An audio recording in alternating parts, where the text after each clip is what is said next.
powered by Ecotech. Hello guys, this is Victor with Worldwide Corals. Today I want to invite you guys into a new video series that we're going to be producing here in our coral farm. It's going to be about our aquaculture side. We have 3 systems here in the aquaculture farm. It's system 10 behind me. We call it the Bangaii reef. Then we have 11 and 12. They're 750 gallons each. The dimensions are 8 feet long, they're 5 feet wide, they're 30 inches tall. Behind each of the systems, we have 6 raceways. They're 8 feet long by 3 feet wide, and they house many coral frags that we aquaculture. In today's episode, we're going to be showing you everything about System 10, the Bangaii reef. Peninsula is a beautiful tank to look at, but it's a very challenging tank to deliver the right flow. Because you have all the return and all the drain in one side, and it just becomes very difficult to do the surface skimming usually in a tank like that.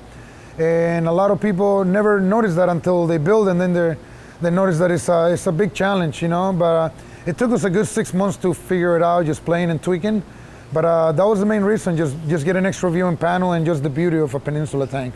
What made you choose sand versus going bare bottom? So a lot of our customers don't like the bare bottom. A lot of people like to see sand. And now that we have the opportunity to have so many different display tanks, we just figure why not try different types. So on this specific time, we just went with the Reef C, a thicker type of sand. And that was the main reason, just for different type of displays, just to show people that there's many different ways that you can do this. So coral selection for this Bangaii reef, we wanted to do one of them with no aquapora, a total mixed reef. This mixed reef behind us, it's got tons of LPS, tons of softies. It's got a couple hard corals, but definitely it's got no aquaporas whatsoever. I think there might be one. I'm not sure. I think if I look behind me, it's one that has been there for 2 years. But the coral selection was based on flow. It was based on the lighting. And just to be able to give room to softies and LPS, because you guys know when aquapora gets happy, it literally takes over the entire tank, and they create tables and they shade all the corals below them, because you have to put them at the very top, aquaporas, because they need a lot of light. So again, we choose chalices, myceliums for this, tons of echinatas, torch corals, hammer corals, frog sponge, humus, mushrooms, a couple SPS non-aquaporas, or maybe a couple leptoceres. I think we did put a couple porites corals in there. Now looking at the reef is very diverse. How do you keep the corals from not seeing each other? Corals can learn how to grow next to each other, except for someone that are known for stinging other corals, like Pectinias, Platygyras, certain type of Fabias, certain type of myceliums that are known for being very aggressive. Cyphestria corals can be known for being aggressive as well. But how do we do it? Just by knowing what type of corals tolerate others, and just knowing that if you put 2 corals next to each other, even though they don't sting each other, one might be growing so much faster than the other that one coral will eventually just overgrow. An example would be the Season Greetings Montipora. As you guys can see, that coral just grows and grows, and it will literally grow over anything, over your zoanthids, over your mushrooms, over Escolemia. They just don't care, you know, and without killing it, they will just literally start growing over it, and then the coral will get shaded, and then the party's over. There's no more life for the other coral, you know. Can you tell me why you went with so many different fish? You know what? So I'm gonna give that one to JW. That wasn't me. He's the one that picks all the fish. I know that he's the one that threw all of those Bangais. When he threw them in there, I was like, wow, how many are there? I don't know, I lost count, he told me.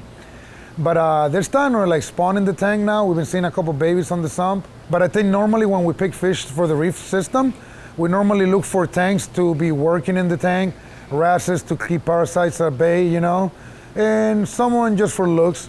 We're known for feeding multiple times a day. We do our own reef mix. We do a lot of reef nutrition products.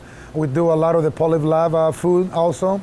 We do like to keep our nitrates anywhere from 10 to 20. You know, when they get to 20, we start lower them already. Every time we notice that you having no nitrates, the corals don't like it. Another question a lot of people ask is, why are the lights so high? Why are the lights so high?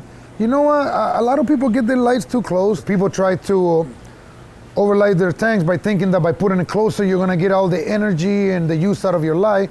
And in reality, technology has gotten so good at this, and they're so strong, these lights, that you don't need to get them so close. So there is less heat for the tank. It allows you to work better when you get close. You're not bumping your head. You don't have heat over your neck. Okay, as far as like dosing goes, are you dosing anything on this system? We're dosing cold water along with our calcium reactor. We aim to keep our calcium on this specific tank because it doesn't have aquapora. We're aiming for about 440. alkalinity about 8.5 to 9.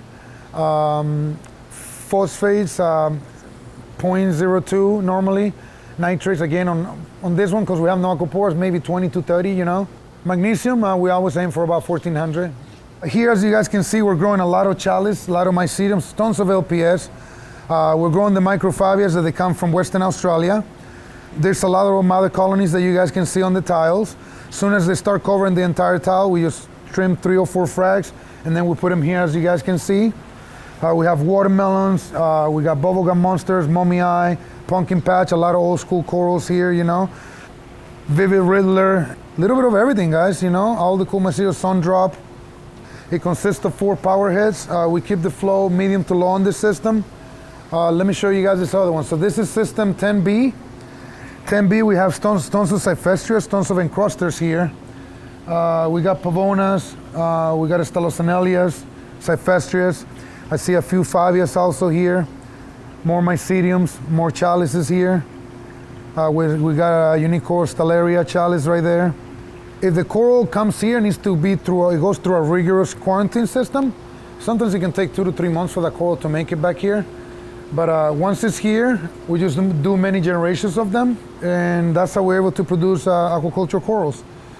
This system here, 10C, we're growing some frog spawns, some hammer corals, but mainly we're still on some Herotenensis turvinaria over there.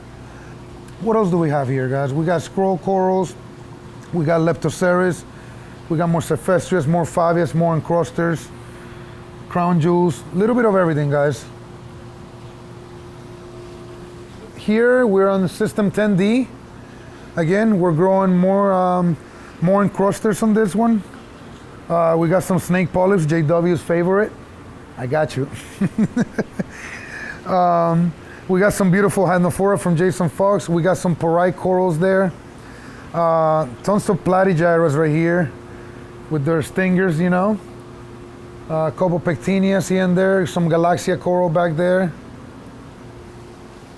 This tank here is pretty cool. You guys can see here we got tons of Euphilia, torch corals, we got hammers, we got frog spawns. We got some giant myceliums that we've been growing over there. Yeah, we got Jason Fox Raja's Rampage right there. We got a Space Invader mycelium, he grows very fast for us.